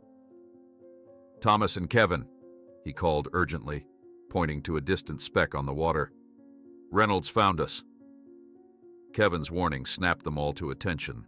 The distant speck on the horizon was growing larger by the moment, the sound of its powerful motor carrying across the water. Reynolds had found them far sooner than they'd anticipated. How? Jessica gasped, instinctively moving closer to her brother. How did they find us so quickly? Thomas's eyes narrowed as he assessed their situation. They must have vessels stationed around the island's perimeter. They were prepared for this. Michael, who had been lost in memories of his son moments before, suddenly straightened. The vacant look in his eyes was replaced by something sharper, more present, a clarity born of danger. We need to hide, he said with unexpected authority. Thomas shook his head grimly. Nowhere to hide in open water. Our best chance is to outrun them to the shipping lanes. Kevin was already examining their small boat's motor. This thing won't outrun them. We're running on minimal power to conserve fuel. As Reynolds' vessel drew closer, Thomas made a quick decision. Change of course, he announced, spinning the rudder. There's a small chain of uninhabited islets about 7 miles northeast. If we can reach them, we might find somewhere to hide until help comes. Michael reached into the waterproof bag he'd brought from the island, removing a leather-bound journal and what appeared to be a small metal device the size of a paperback book. If they catch us, they'll want this, he said, holding up the device. It's a seismic recorder from my previous life as a geologist. Jessica stared at the device, recognition dawning. Your research. The data Martek wanted. Michael nodded, a shadow passing over his face. They offered to buy it. When I refused, they arranged for us to disappear. His voice hardened with 9 years of suppressed anger. The storm that caught us was convenient for them. Thomas pushed the small motor to its limits, the boat cutting through the waves as rapidly as its modest power would allow. Reynolds' vessel continued to gain on them, its superior speed undeniable. Will those records prove what they did? Kevin asked, eyeing the device Michael clutched. This contains detailed mapping of underwater mineral deposits in the region, Michael explained, his scientific background asserting itself more strongly. But more importantly, it shows that Martek's proposed extraction method would likely trigger catastrophic underwater landslides, potentially creating tsunami conditions that could devastate coastal communities. He ran a hand through his gray hair, a gesture reminiscent of the professor he had once been. They didn't care about the risks. The minerals were too valuable. The chain of small rocky islets appeared on the horizon, offering a faint hope of sanctuary. Thomas steered toward the largest of them, searching for any natural harbor or hiding place. They're still gaining, Kevin reported tensely, watching their pursuers closing the gap. Another 10 minutes and they'll be within range to disable our motor. Jessica turned to her brother, a question forming that she had been afraid to ask. Michael, when you said Reynolds had been to the island before, he saw you? Actually saw you? Michael's expression darkened. 3 years ago, he came with a survey team. I was watching from the tree line, our eyes met. He recognized me. I could see it in his face. Then he turned away, spoke to his team, and left. They all left. The betrayal in his voice was palpable. He knew I was alive and chose to leave me there, chose to let the world believe I was dead. The implications were staggering. Reynolds hadn't just failed to find Michael, he had actively participated in keeping him stranded, maintaining the fiction of his death to protect Martek's interests. As they approached the islets, Thomas guided the boat into a narrow channel between two rocky outcroppings. The passage was barely wide enough for their small vessel, certainly too tight for Reynolds' larger craft to follow directly. "They'll have to go around," Thomas explained. "Might buy us a few minutes." Kevin had been working frantically with his satellite phone, trying to establish a connection to the outside world. "I've got a signal," he announced suddenly. "It's weak, but it might be enough to—" A sharp crack split the air, a warning shot fired from Reynolds' vessel, now positioned at the entrance to the channel. "Stop your boat immediately." Reynolds' voice carried across the water through a megaphone. "You are in possession of stolen property belonging to Martek Corporation." Thomas didn't slow their pace, instead steering deeper into the maze of small islands. "We can lose them in here," he said grimly. "These waters are treacherous for larger boats." Michael stood suddenly, facing the approaching threat, with unexpected resolve. "Reynolds is lying," he called to the others. "My research was never Martek property. I refused their offer." Jessica watched her brother with growing concern. This was the most engaged she had seen him since their reunion, but his sudden defiance might put him in danger. "Michael, stay down," she urged, trying to pull him back to safety. He shook his head, determination hardening his features. "I've been hiding for 9 years. I watched my son die because of these people. I'm done hiding." The boat rounded another rocky outcropping, momentarily placing a barrier between them and their pursuers. Thomas cut the motor. "We'll drift in the shadow of these rocks," he whispered. "They might pass by without seeing us." In the sudden silence, Michael turned to Jessica. "There's something I need to show you," he said, opening his journal. The pages were filled with meticulous notes, diagrams, and calculations, all recorded in Michael's precise handwriting. "I didn't just survive on that island," he explained, his voice steadier than she had heard it yet. "I continued my research. The island itself is a geological anomaly, an underwater volcano that's periodically exposed due to tectonic activity. That's why it doesn't appear on maps consistently." Kevin leaned in, professional curiosity overcoming fear momentarily. "That would explain the magnetic anomalies, the navigation problems." Michael nodded. "The mineral deposits surrounding it have unique electromagnetic properties. Martek wants to extract them for technological applications, communications, weapons systems, but doing so would destabilize the entire undersea formation." He turned to a particular page in his journal. "The last entry I made before you found me. I calculated that even modest extraction would create a catastrophic chain reaction." The sound of Reynolds' boat engine grew louder again, circling around the islet. "We need to move," Thomas urged, preparing to restart their motor.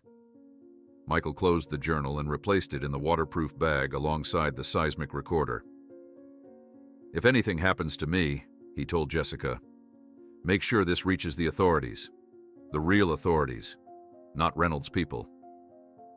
Their boat slipped back into motion, navigating the narrow channels between the islets. For several tense minutes, they seemed to have lost their pursuers in the maze of rocks and shallow waters. Kevin's satellite phone suddenly chimed. "I've got connection," he said, excitement in his voice. "I can call for help." Before he could dial, a second boat appeared ahead of them, cutting off their escape route. They were trapped between Reynolds' 2 vessels. "There's nowhere to run," Reynolds' voice announced triumphantly through the megaphone. "Hand over Anderson and the data, and the rest of you can go free." Thomas cut the motor, their options exhausted. We can't outrun or outmaneuver them, he admitted grimly. Michael stood again, facing Reynolds across the water. For a moment, Jessica saw her brother as he had once been, proud, principled, unbowed.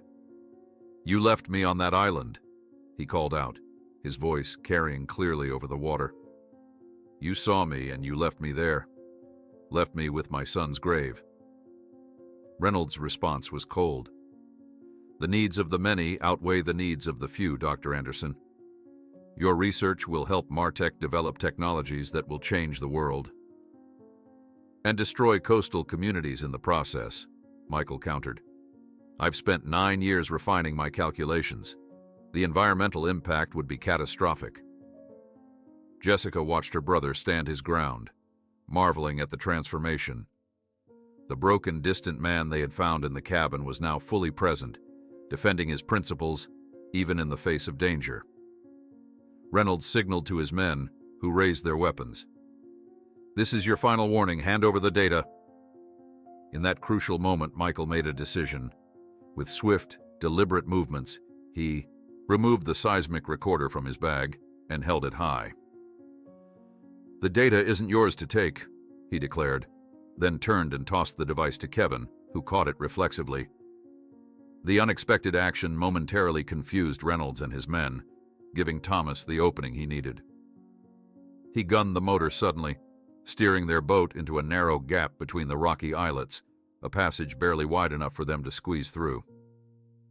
Kevin, take care of that device, Michael said urgently, as they sped away. It contains evidence that can stop Martech's entire operation. When Kevin asked why Michael had never tried to escape the island with the boat he'd kept hidden for years, Michael looked toward the horizon, his thoughts clearly with the small grave he had left behind. I promised him I wouldn't leave, he said softly, that we would stay together until the end. The boat lurched forward as Thomas navigated through the narrow passage between the rocky islets, the scrape of stone against the hull sending vibrations through their small vessel.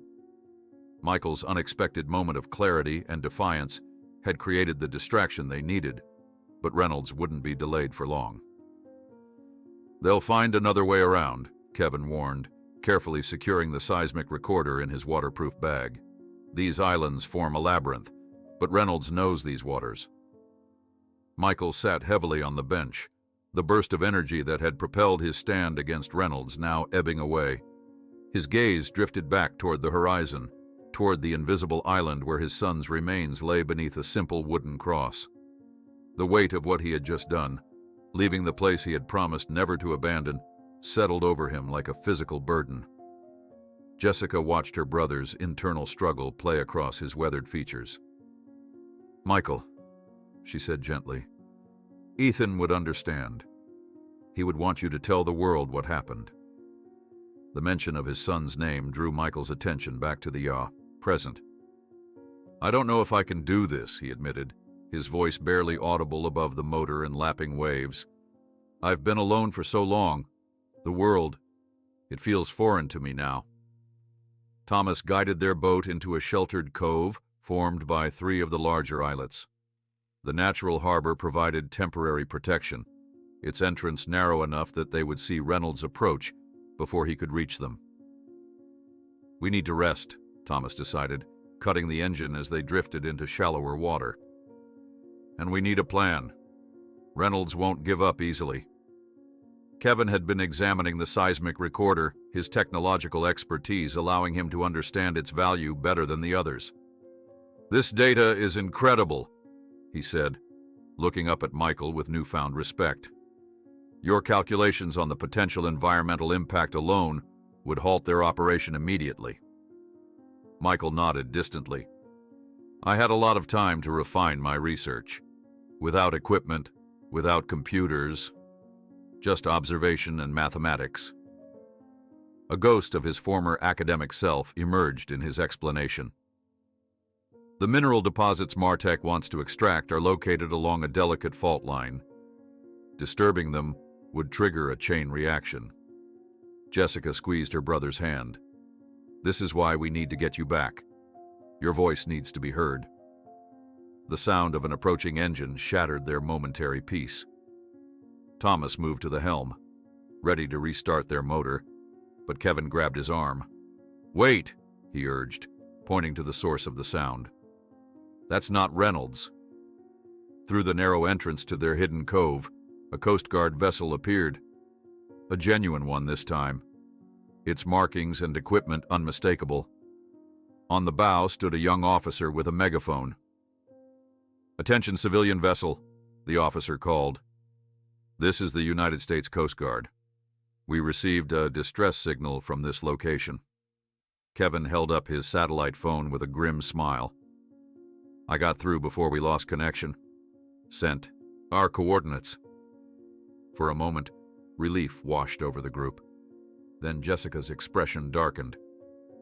"Will they believe us? Reynolds has authority, connections. He could tell them we're confused, delusional."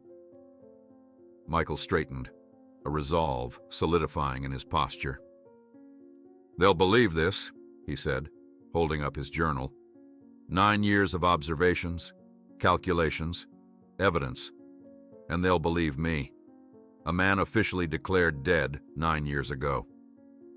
As the Coast Guard vessel drew alongside their small boat, the young officer's eyes widened in shock upon seeing Michael. Even without knowing his identity, the officer could clearly see this was a man who had endured extreme isolation. His weather-beaten skin, homemade clothing, and the wild look in his eyes told a story words couldn't capture. "Sir," the officer addressed Thomas, seeming to identify him as the boat's captain. "We received a distress call reporting you were being pursued by hostile vessels." Thomas nodded grimly. "That's correct. Former Coast Guard Captain David Reynolds is operating illegally in these waters. He's working for a private corporation and has threatened us at gunpoint." The officer's expression grew confused, but before he could respond, the radio on his vessel crackled to life. Reynolds' voice filled the air, his tone professionally concerned. "Coast Guard vessel, this is Captain David Reynolds, Martech Security. We're in pursuit of suspected environmental terrorists who trespassed on a restricted research site. Approach with caution. They may be armed and are certainly dangerous." Jessica felt her heart sink. Reynolds was already spinning his narrative, using his former authority to turn the situation against them. The young Coast Guard officer now looked at them with suspicion, his hand moving instinctively toward his sidearm. Michael, seeing their chance at rescue slipping away, stepped forward. The movement was so sudden that the officer flinched slightly, but Michael simply extended his weathered hand, offering his journal. "My name is Dr. Michael Anderson," he said, his voice finding strength in truth. 9 years ago, my son Ethan and I were declared dead after our boat capsized during a storm. In reality, we washed up on an uncharted island. My son, his voice faltered momentarily. My son died there. I survived alone until yesterday when my sister Jessica, Thomas Miller, and his son Kevin found me. The officer stared at Michael, disbelief evident in his expression. "Sir, I don't—" "Check your database," Kevin interrupted. "Michael and Ethan Anderson, presumed dead June 18th, 9 years ago. The case was closed by Captain David Reynolds." The young officer hesitated, then instructed one of his crew to run the check. While they waited, Reynolds' vessel appeared at the entrance to the cove, maintaining distance but clearly monitoring the situation. The Coast Guard crewman emerged from the cabin, whispering something to the officer, whose eyes widened further. He looked at Michael with new understanding.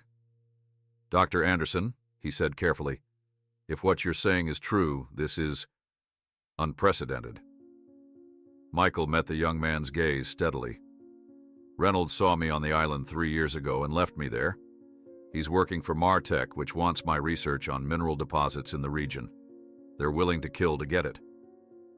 As if to punctuate Michael's claim, Reynolds' vessel suddenly accelerated toward them, a clear violation of protocol when approaching a Coast Guard operation.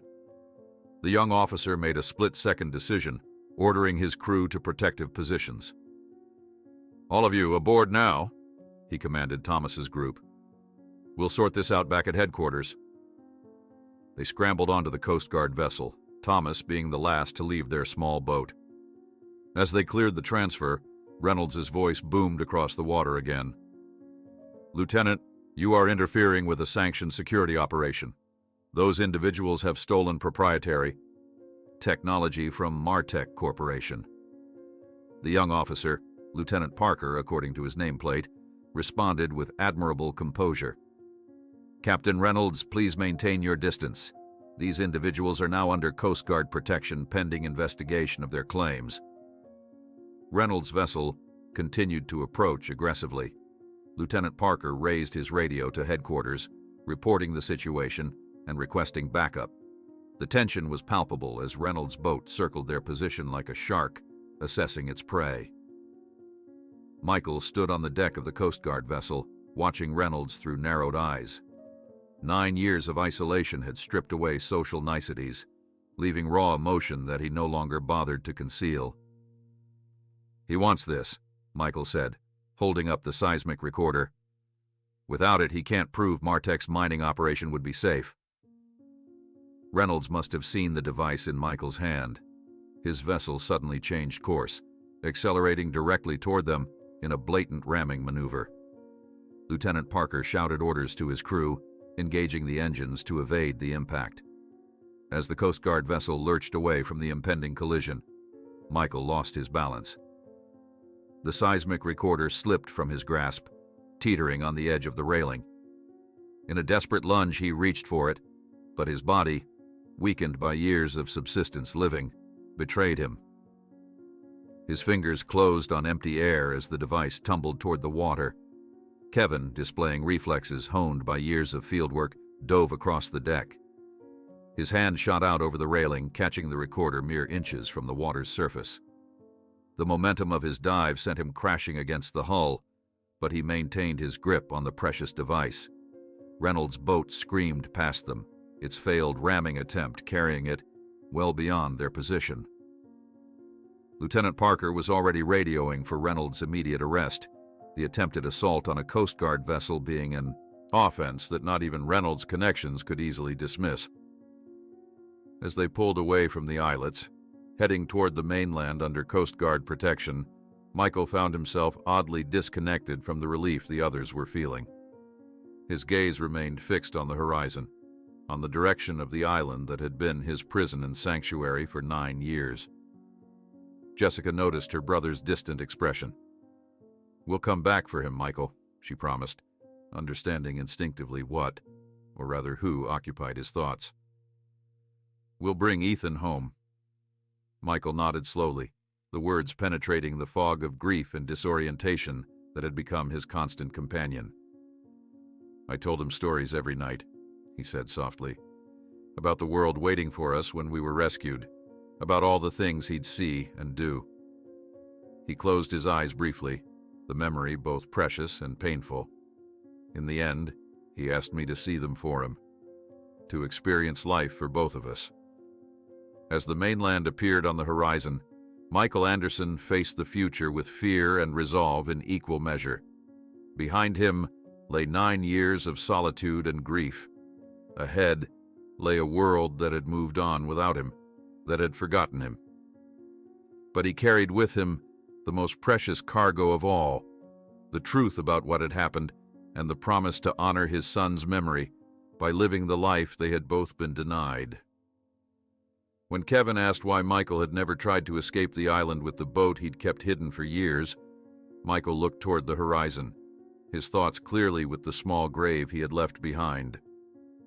"I promised him I wouldn't leave," he said softly, "that we would stay together until the end."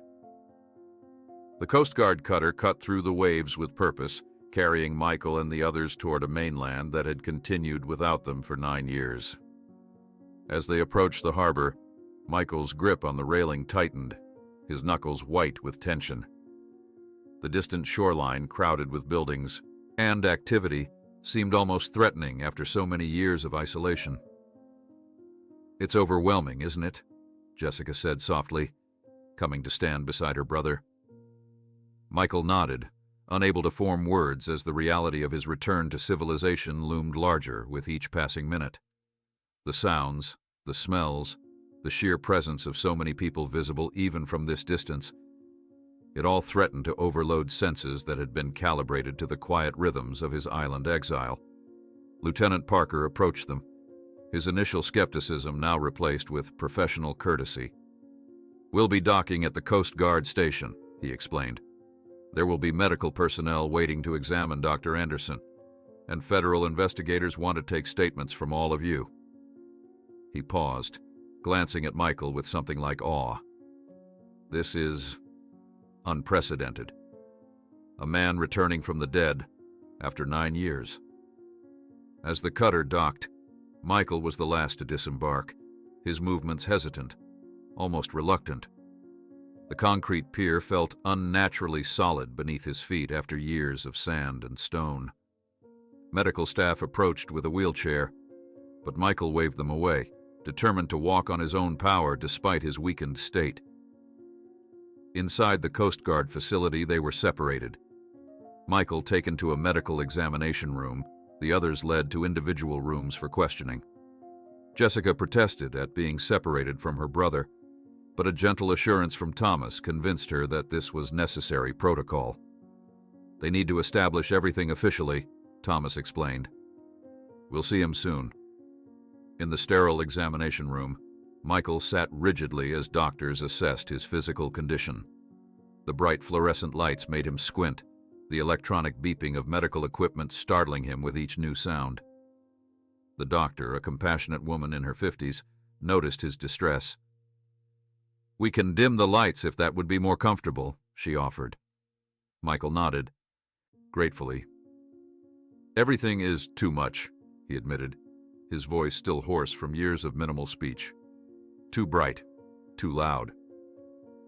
The medical examination revealed what they had expected: malnutrition, vitamin deficiencies, muscle atrophy, and skin damage from sun exposure. But more concerning to the doctors was his psychological state. Michael flinched at unexpected touches, struggled to maintain eye contact, and became disoriented when questioned about dates or current events. PTSD, severe social isolation effects, possible temporal disorientation, the doctor noted in her chart. When Michael looked at the modern tablet she was using, with its sleek design and illuminated screen, his expression was one of bewilderment. Technology had marched forward, while he remained frozen in time. During this examination, a commotion erupted elsewhere in the facility. Reynolds and 2 MarTech security personnel had arrived, attempting to assert authority over the situation. Lieutenant Parker, to his credit, stood firm against the pressure.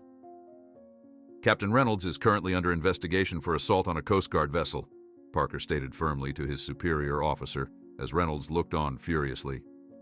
"And Dr. Anderson's claims regarding MarTech's operations require federal review before any company representatives should be allowed access."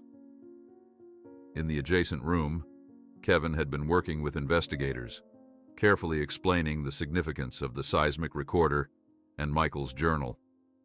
His technical background proved invaluable as he translated Michael's academic notes into terms the investigators could understand and appreciate. "What you're looking at," Kevin explained, pointing to a series of calculations, "is evidence that MarTech's proposed extraction method would destabilize an underwater fault line. According to Dr. Anderson's data, the resulting seismic activity could potentially trigger tsunami conditions affecting coastlines across the region." The lead investigator, a stern woman from the Department of Justice, studied the information with growing concern. "And you believe this is why they wanted Dr. Anderson to disappear?" Kevin nodded grimly. "The minerals in that region are extremely valuable for certain technological applications. MarTech stood to make billions if they could extract them without regulatory interference." Meanwhile, Jessica had been permitted to rejoin Michael after her statement was recorded. She found him sitting motionless by a window, staring at the harbor activity with an expression of overwhelming confusion. "Michael," she said gently, touching his shoulder, He turned to her, his eyes focusing with visible effort. "There are so many new buildings," he observed. "The skyline is different." Jessica sat beside him, maintaining the physical contact that seemed to anchor him. 9 years is a long time. Things change. She hesitated before continuing. "I've been speaking with the authorities about Ethan, about bringing him home." Michael's body tensed at the mention of his son's name. "You mean a proper burial?" Jessica confirmed softly. "Next to Mom and Dad, where we can visit him." The thought of returning to the island, of disturbing the grave he had tended for 9 years, clearly distressed Michael. But beneath the anxiety, Jessica could see him processing the idea, acknowledging that Ethan deserved more than a lonely grave on a mysterious island. "He would like that," Michael finally said, his voice breaking, "to be with family again." Later that day, as the investigation gained momentum, news of Michael's miraculous return began to spread. The first reporters arrived at the Coast Guard station, clamoring for details about the modern-day Robinson Crusoe. Federal agents quickly established a security perimeter, protecting Michael from the growing media frenzy. Thomas found Kevin sitting alone in the facility's cafeteria, staring at a cup of coffee with a troubled expression. The older man sat across from his son, the shared experience of the past few days having bridged some of the distance between them. "What's on your mind?" Thomas asked. Kevin looked up, his expression serious. "I've been thinking about my company's contracts with Martech, about how many people must have known something wasn't right, but said nothing." He shook his head in disgust. "I could have been one of them if I hadn't come with you on this trip." Thomas considered his son's words carefully. "The easy path is rarely the right one," he said finally. "You chose to help when it mattered." 3 weeks later, a special Coast Guard expedition returned to the mysterious island. Michael insisted on accompanying them, despite doctors' concerns about his physical and mental health. Jessica remained at his side, a constant support as he faced the painful task ahead. The island seemed smaller than Michael remembered, less threatening now that he approached it voluntarily, with the protection of armed Coast Guard personnel. He led them directly to Ethan's grave, the simple wooden cross still standing against the elements. "I talk to him every day," Michael explained to the respectful officers as they prepared for the exhumation. "Even when I knew he couldn't hear me anymore." The process was conducted with dignity and care. Jessica held Michael's hand as the remains of his son were gently lifted from the earth that had cradled him for 9 years. When the task was complete, Michael knelt beside the empty grave, placing the small wooden boat, Ethan's last birthday present, into the hollow. "Part of him stays here," Michael explained when Jessica questioned the gesture. "The part that loved this place, that saw beauty in our exile." Back on the mainland, the legal proceedings against Reynolds and Martech executives moved with surprising speed. Michael's journal and the seismic data provided irrefutable evidence of corporate malfeasance. 3 months after the rescue, Jessica sat in a federal courtroom, watching as Reynolds and 2 Martech executives were sentenced for conspiracy, attempted homicide, and obstruction of justice. Michael himself had testified earlier in the proceedings, his quiet, often halting account of his years on the island bringing many in the courtroom to tears. His scientific credentials, still respected despite his long absence, lent additional weight to the technical evidence against Martech's dangerous extraction plans. Following the trial, Jessica used part of the settlement money to build a new home on the coast, designed specifically to ease Michael's transition back to society. The house featured open spaces, natural materials, and most importantly, a large veranda facing the ocean where Michael could sit and watch the waves. On this veranda, Thomas often visited, bringing fresh fish and news from the harbor. The 2 men had formed an unlikely friendship, bound by their shared experience and mutual respect. "How are you adapting to life back?" Thomas asked one evening, handing Michael a cup of coffee. Michael considered the question carefully, as he did all questions now.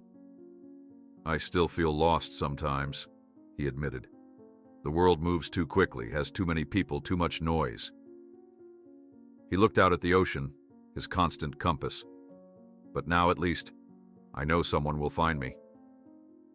Jessica joined them, carrying a small urn. The exhumation and cremation of Ethan's remains had been painful, but necessary for Michael to move forward. "Are you ready?" she asked gently. The three walked to the water's edge. Michael opened the urn with trembling hands and, with silent tears tracking down his weathered face, released his son's ashes to the wind and waves. "He loved the sea," Michael said softly. "Now he can travel to all the places we dreamed about." Back on the veranda, Jessica lit a small candle in the window, just as she had done every night for 9 years. Michael watched her curiously. "You don't need to do that anymore," he said. "I've already come home." Jessica smiled, letting the flame dance in the growing darkness. "Now it's not for you," she explained. "It's to remember that there's always hope, even when everything seems lost." Michael gazed at the flame for a long moment, then gently extinguished it.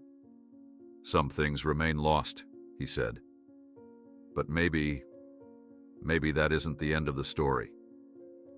3 months after the rescue, Jessica sat in a federal courtroom, watching as Reynolds and 2 Martech executives were sentenced for conspiracy, attempted homicide, and obstruction of justice.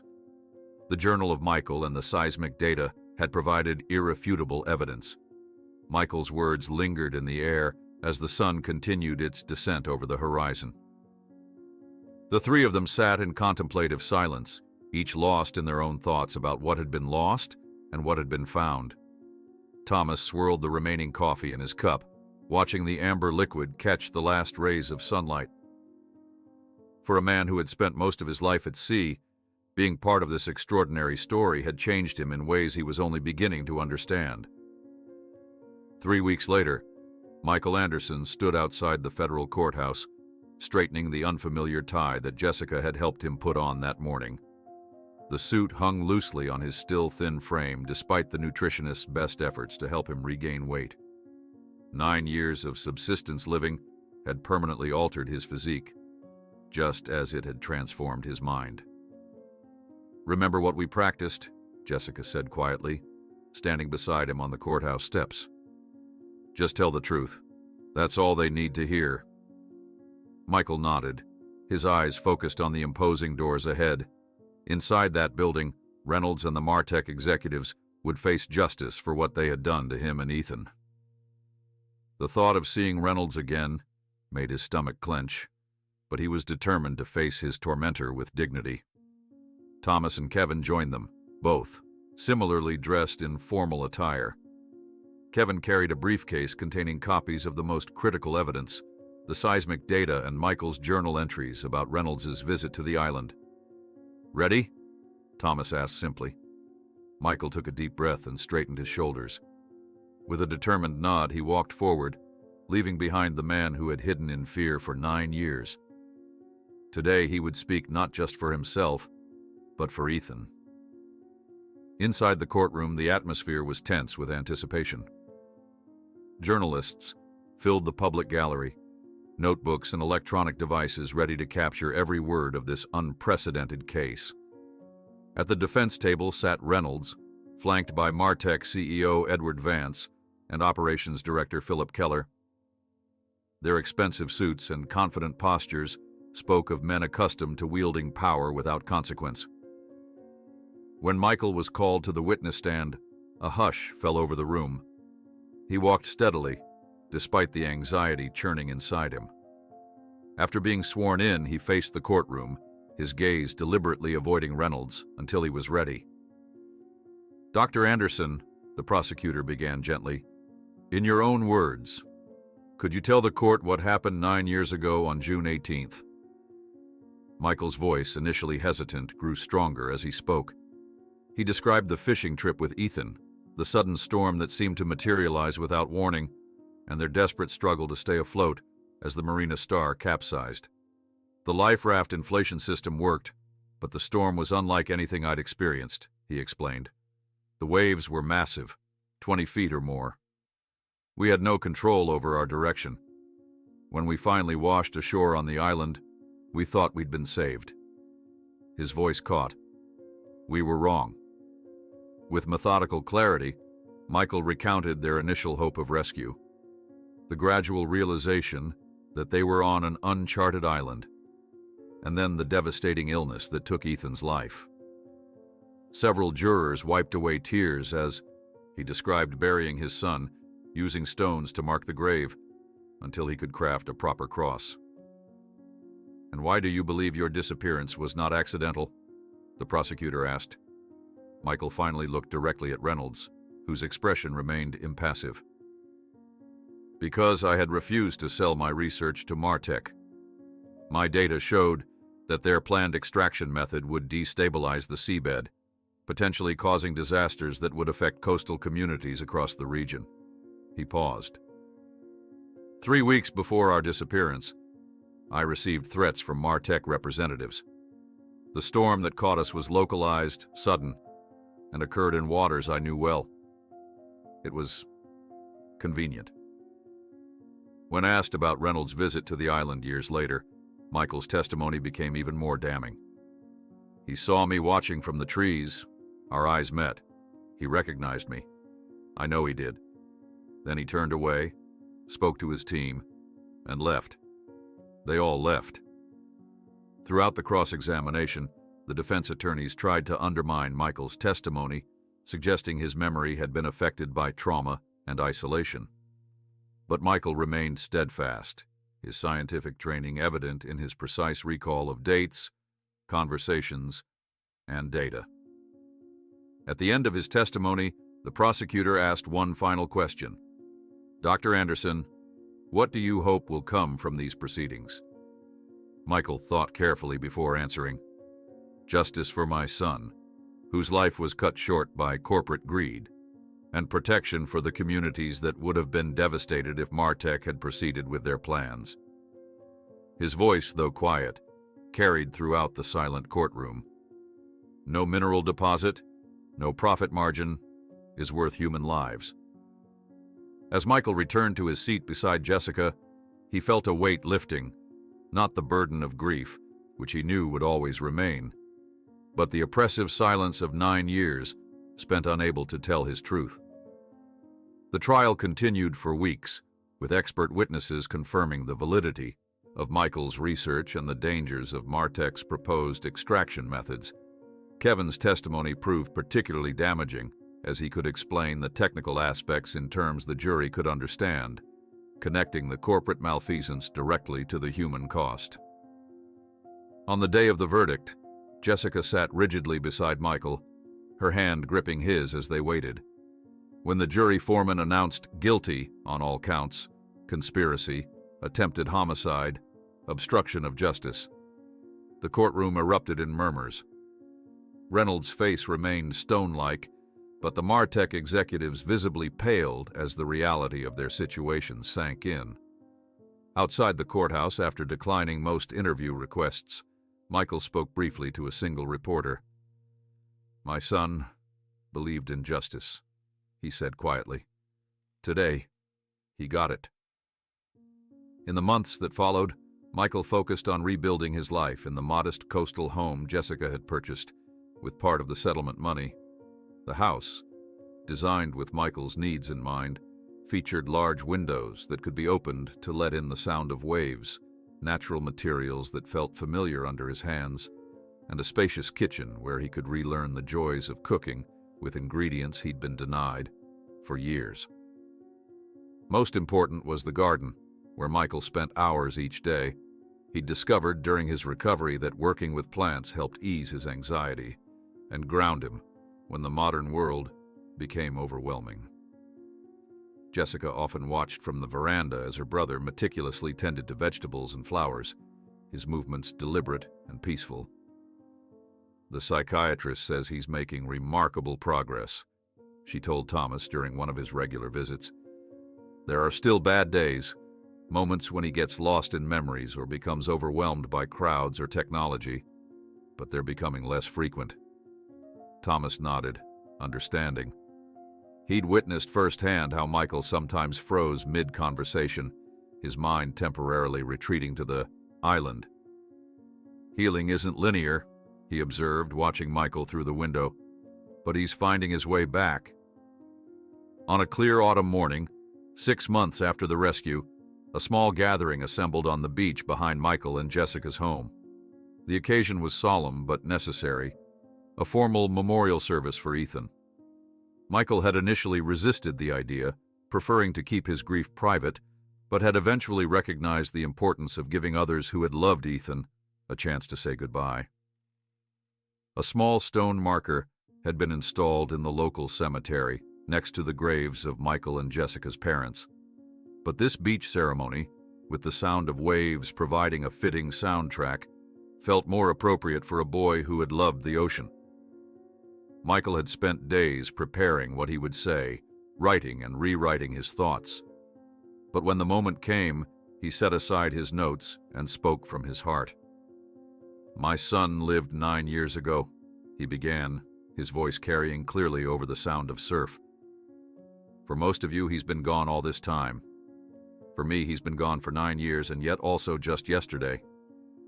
He paused, gathering his thoughts. "Ethan found wonder everywhere, even on our island prison. He collected shells and unusual stones. He named the birds that visited our camp. He insisted we celebrate holidays and birthdays, marking time with small rituals of joy." Jessica wiped tears from her eyes as Michael continued, describing a child whose courage and optimism had sustained them both through their ordeal. Thomas stood nearby, his weathered face solemn, while Kevin recorded the ceremony, as he had promised to do, creating a permanent memory for Michael to revisit when needed. After the memorial, as attendees departed, Michael approached Jessica with the small wooden urn containing the portion of Ethan's ashes they had kept. Together, they walked to the water's edge. Without words, Michael removed the lid and, with a gentle motion, released the ashes to the wind and waves. "He loved the sea," Michael said softly. "Now he can travel to all the places we dreamed about." That evening, as twilight settled over the coastline, Jessica, Thomas, and Kevin sat with Michael on the veranda. The conversation was quiet, reflective, touching on memories and possibilities rather than dwelling on the past's darkness. When Jessica rose to light her customary candle in the window, Michael watched the familiar ritual with new understanding. "You don't need to do that anymore," he said. "I've already come home." Jessica smiled, letting the flame dance in the growing darkness.